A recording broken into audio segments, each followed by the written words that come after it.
Lors du mariage de mon fils dans un somptueux domaine en Normandie, ma belle-fille s'est avancée devant ma femme. Elle a esquissé un sourire, puis a glissé une petite carte dans la main de mon épouse. Pas de bénédiction, pas de remerciement, juste 2 mots, peu éduqués. La salle, remplie du brouhaha, des conversations et du tintement des coupes de champagne, s'est soudainement tue. Ma femme a baissé les yeux, sa main tremblant de honte. Mon fils a détourné le regard, comme s'il n'avait rien vu. Et à cet instant précis, j'ai compris une chose très clairement, si je restais silencieux, alors je serais la personne la moins éduquée dans cette salle. Si vous écoutez cette histoire, abonnez-vous à la chaîne et laissez un commentaire pour me dire d'où vous m'écoutez, car pour comprendre pourquoi je ne pouvais pas garder le silence ce jour-là, vous devez savoir comment j'ai vécu avant de mettre les pieds dans ce lieu. J'ai vécu assez longtemps pour comprendre que certaines pressions ne viennent pas du bruit, mais du silence. La pression au fond des abysses est exactement comme cela, et celle qui régnait dans cette salle de réception était identique. Avant que tout cela n'arrive en Normandie, j'étais assis seul dans notre vieille maison en bois sur la côte bretonne. Le vent salé balayait la terrasse, apportant l'odeur familière des algues. J'ai regardé mes mains posées sur la table. Ses doigts, autrefois si robustes, tremblaient désormais légèrement. Non pas à cause de l'âge, mais à cause des années passées à travailler à des dizaines de mètres sous la surface. On ne voit pas la pression là-bas, mais si vous respirez hors du rythme, ne serait-ce qu'une fois, votre corps en paie le prix le reste de votre vie. J'ai choisi ce métier quand j'étais jeune, non par passion, mais parce qu'il permettait à un enfant de quitter un petit port comme celui-ci. Léo a grandi entouré d'odeurs d'huile moteur et du bruit des vagues frappant les coques en acier. Je n'avais pas de diplôme pour lui enseigner de grandes théories, mais je savais une chose, si vous voulez que votre enfant atteigne les sommets, un père doit accepter de rester dans les profondeurs. Durant les années où Léo a fait ses études à Paris, je me suis habitué à nos brefs appels téléphoniques. Je vais bien, je suis occupé, je te rappelle plus tard. J'envoyais de l'argent régulièrement, sans jamais demander à quoi il servait. Pour moi, ce n'était pas un sacrifice, c'était une responsabilité. Lisa était pareille. Elle ne s'est jamais sentie à l'aise dans les grandes villes. Chaque fois qu'elle rendait visite à Léo, elle préparait des cadeaux bien à l'avance, les emballant avec soin, comme si elle craignait de perturber la vie trépidante de son fils. Elle parlait peu, non pas parce qu'elle manquait de mots, mais parce qu'elle avait l'habitude d'écouter. Lorsque le carton d'invitation au mariage est arrivé, Lisa était plus heureuse que je ne l'aurais imaginé. Elle disait que ce domaine en Normandie semblait tout droit sorti d'un film. Je n'ai rien dit, observant simplement l'épais carton avec le nom de Chloé imprimé dans une police si fine que j'ai dû plisser les yeux pour la déchiffrer. Je comprenais que c'était un autre monde, mais je croyais qu'un mariage, quoi qu'il arrive, restait une affaire de famille. Nous avons fait toute la route avec notre vieille voiture. En arrivant, j'ai réalisé que j'avais sous-estimé l'écart entre nos deux mondes. Le parking ressemblait à une exposition automobile, des voitures de luxe alignées au millimètre. À peine notre voiture arrêtée, quelqu'un s'est approché, poli mais ferme, pour nous guider vers une entrée dérobée, à l'arrière. J'ai regardé Lisa, qui a hoché la tête comme si c'était naturel. Je n'ai pas posé de questions. Plus tard, j'ai appris que Chloé ne voulait pas que son décor parfait soit gâché par quelque chose de vieux. L'entrée de service était étroite et silencieuse. Pas de musique, pas de composition florale. Luxuriante, seulement quelques membres du personnel s'affairant en silence. Nous sommes entrés par une petite porte, comme des intrus arrivés trop tôt. Ce sentiment familier est revenu, celui des profondeurs marines, personne ne vous voit, personne ne vous entend, mais vous devez rester calme et continuer à respirer. À l'intérieur, tout était si brillant que cela me faisait mal aux yeux. Les rires fusaient, fluides, comme répétés. Léo semblait différent. Son costume lui allait à merveille, sa posture était assurée. Il nous a vus, a esquissé un sourire rapide, une simple formalité à accomplir. Chloé est apparue. Peu après. Elle était belle, d'une manière convenue qui attirait tous les regards. En passant près de nous, elle s'est arrêtée une seconde, le temps de scanner Lisa de haut en bas, sans un mot, juste un léger signe de tête pour confirmer notre présence. J'ai cru que c'était tout, que j'étais habitué à rester en marge. Mais alors que j'allais chercher de l'eau pour Lisa, j'ai entendu sa voix, pas cachée du tout, mes beaux-parents sont comme des antiquités dépassées, disait-elle à ses demoiselles d'honneur, sur un ton léger. Comme si elle commentait un accessoire de décoration encombrant à relégué dans un coin. Des rires étouffés ont suivi. Personne n'a objecté. Je suis resté là, le verre à la main, et pour la première fois de la journée, mon souffle s'est fait court. Au fond de l'eau, quand la pression monte, on apprend à ne pas réagir dans la précipitation. Un mauvais réflexe est fatal. J'ai appris à attendre. Mais je ne savais pas que cette habitude d'endurer nous mènerait à ce moment où une petite carte a transformé une réception fastueuse en une épreuve où je devais choisir entre le silence et la vérité. Après cette phrase, rien ne s'est passé immédiatement, et cette attente fut la pire partie. La musique a enflé, les verres en cristal s'entrechoquant avec un son sec et froid. Lisa était assise à la table qui nous avait été assignée, en bordure de la salle, assez proche pour tout voir, assez loin pour que personne ne remarque notre silence. J'ai observé Chloé passer de table en table avec des enveloppes élégantes. Elle souriait, murmurait à l'oreille de chaque invité, comme si elle distribuait une faveur. Je me suis trompé. Lorsqu'elle a atteint notre table, elle a tendu l'enveloppe directement à ma femme. Pour maman, a-t-elle dit, assez doucement pour que seuls nous puissions l'entendre. L'enveloppe n'avait pas de nom, juste une ligne imprimée, s'il vous plaît, ne parlez pas. Votre manque de vocabulaire et d'éducation pourrait nuire à l'image globale. Restez assise et souriez. J'ai regardé Lisa. Ses mains tremblaient. Personne n'a remarqué.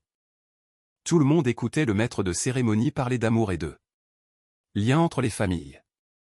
Lisa a essayé de plier la carte, mais ses doigts arthritiques ont lâché prise et la carte est tombée. Je l'ai ramassée.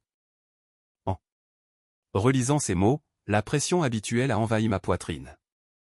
Pas de la colère soudaine, mais ce manque d'air que l'on ressent quand on plonge trop profondément. Lisa m'a tiré doucement la manche. Un vieux signal, silencieux. Ne fais pas de vagues, disait ce geste.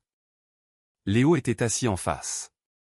Il a vu la carte, a jeté un regard, puis a détourné les yeux, non par ignorance, mais parce qu'il choisissait le chemin le plus sûr. Papa, a-t-il dit, c'est un jour important. On pourra en parler plus tard? J'ai hoché la tête, non par accord, mais parce qu'il me fallait du temps. Au fond de la mer, quand le corps signale un danger, on stabilise sa respiration, on observe, on attend le bon moment pour remonter. Chloé était déjà passée à la table suivante. J'ai regardé Lisa, qui gardait ce sourire qu'elle affichait depuis des décennies, celui d'une femme habituée à rester dans l'ombre. J'ai pensé au dîner tardif en Bretagne, quand elle m'attendait après mes longues plongées, les plats refroidis, sans jamais une plainte. J'ai pensé à la façon dont elle économisait chaque centime pour envoyer de l'argent à Léo. Personne dans cette salle ne connaissait cela, et il n'avait pas besoin de le savoir, à moins de vouloir transformer ce silence en arme. J'ai posé la carte sur la table, à côté de mon verre de vin intact. Léo me regardait encore, avec une supplique silencieuse dans les yeux. Je savais que Tout basculait dans une phase où le silence n'était plus une option. Je me suis levé. Lentement. Je ne cherchais pas l'attention, mais je ne pouvais plus rester assis. Léo s'est levé par instinct. Papa, laisse-moi gérer ça, a-t-il chuchoté. J'ai regardé mon fils, son costume coûteux, sa montre de luxe, symbole de ce pourquoi il avait si durement travaillé, mais derrière, j'ai vu la tension de quelqu'un qui s'accroche à quelque chose qui ne lui appartient pas. Vraiment. Tu l'as déjà géré, Léo, mais pas de la manière dont j'aurais souhaité. Il a pâli. Tu dois comprendre, la famille de Chloé envisage un investissement majeur. C'est très sensible. Je comprends les flux financiers. Ai-je répondu, mais je ne suis pas sûr qu'ils comprennent d'où vient l'argent. Je me suis avancé vers la table centrale. Je n'ai pas tapé sur mon verre, je n'ai rien demandé. J'ai simplement posé mon vieux chronomètre de plongée, et raflé, avec une fissure sur le verre, un vestige d'un choc ancien. Quelques regards se sont tournés, attirés par le silence soudain. Je ne vais pas faire de discours, ai-je dit calmement, mais certaines choses doivent être remises à leur place. Chloé s'est retournée, son sourire se figeant.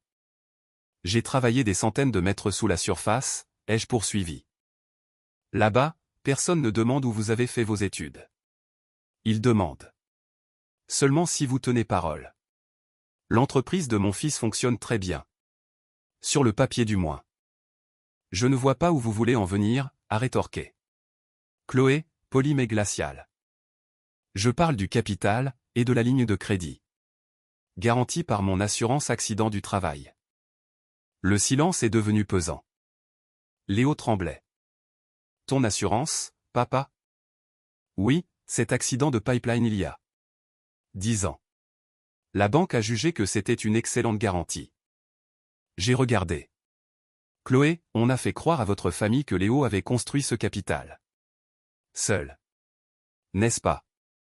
Elle n'a rien répondu. Je ne blâme personne pour vouloir réussir, mais je ne suis pas habitué à donner un autre nom au sacrifice des autres pour le rendre plus présentable. J'ai poussé le chronomètre vers elle. Chaque rayure sur cette montre a une raison. Et chaque euro dans cette entreprise aussi. Chloé a fini par dire, nous devrions en parler en privé. Nous allons en parler, ai-je répondu, mais pas ici. Je me suis tourné vers Lisa. Elle me regardait avec cette confiance silencieuse que j'ai connue toute ma vie. J'ai plongé très profond, ai-je dit à la salle, et je sais que quand la pression atteint ce niveau, soit tout casse, soit les gens doivent s'ajuster. Nous sommes à ce seuil. Je savais que cette montre avait fait son travail. Elle n'était pas belle, mais elle était assez réelle pour exposer ce qui maintenait cette salle unie. En m'éloignant, je savais que tout venait de dérailler. Léo m'a rattrapé. Papa, on peut s'arrêter là. Je n'ai pas encore commencé. J'ai seulement rappelé à tout le monde que la gravité existe. J'ai sorti mon téléphone. Ce matin, j'ai demandé à la banque de liquider le prêt. Léo s'est figé. Tu ne peux pas. Je peux, et je vais le faire.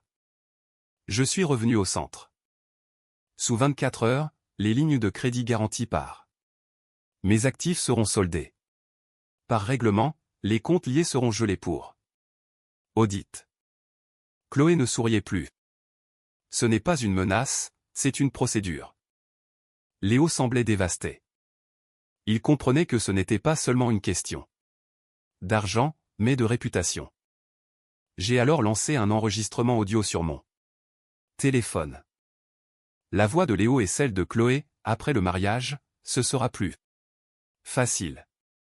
On n'aura plus besoin d'eux. Un centre médical bas de gamme, ils sont vieux, ils ne protesteront pas. On sera débarrassé, tout restera propre. Personne n'a bougé. Je n'ai enregistré personne, ai-je dit. La caméra embarquée de ma voiture l'a fait automatiquement.